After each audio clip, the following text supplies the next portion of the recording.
ప్రతి ఒక్క వ్యక్తుల్లో, ప్రతి ఒక్క ఆడబిడ్డలో కూడా ఒక భరోసా, ధైర్యాన్ని కల్పిస్తాం. ఇవాళ దాన్ని వాళ్ళే చెప్తా ఉన్నారు.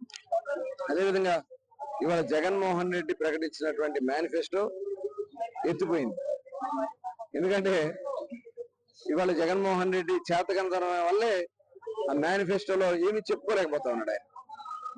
ఇవాళ చంద్రబాబు నాయుడు గారు, పవన్ కళ్యాణ్ గారు ఏదైతే ఇవాళ పెన్షన్ 4,000 ఇస్తా ఉన్నారు, ఒక ధైర్యంగా, దమ్ముగా రేపు మేము సంపద సృష్టించి వాళ్ళకి ఇవ్వగలమనే దమ్ము, ధైర్యం.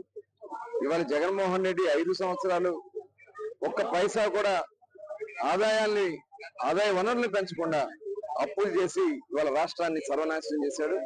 కానీ తెలుగుదేశం, జనసేన, భారతీయ జనతా పార్టీ సహకారంతో రేపు కేంద్ర ప్రభుత్వం నిధులు కూడా మేము పెద్ద ఎత్తున తీసుకురావడమే కాకుండా ఆంధ్ర రాష్ట్రంలోనే ఆదాయ వనరులు సృష్టించి ప్రజలకి ఆ వచ్చిన ఆదాయాన్ని పంచడమే కాకుండా అభివృద్ధి కార్యక్రమాలు చేస్తామని క్లియర్ గా ఇవాళ మేము ఇస్తా ఉన్నాం.